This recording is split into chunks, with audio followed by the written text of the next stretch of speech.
এটা একটা দার্জিলিংয়ের ঝর্ণার অংশ। এখানে দেখতে পাচ্ছেন মেঘাকে।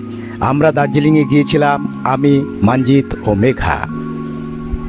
আপনারা দেখছেন আমার চ্যানেল এক্সপ্লোরার মৃত্যুঞ্জয়। আপনাদের কাছে অনুরোধ, যারা প্রথম আমার চ্যানেলে তাদেরকে বলবো সাবস্ক্রাইব করুন, লাইক করুন এবং আপনাদের কিছু মন্তব্য কমেন্টে অবশ্যই লিখুন।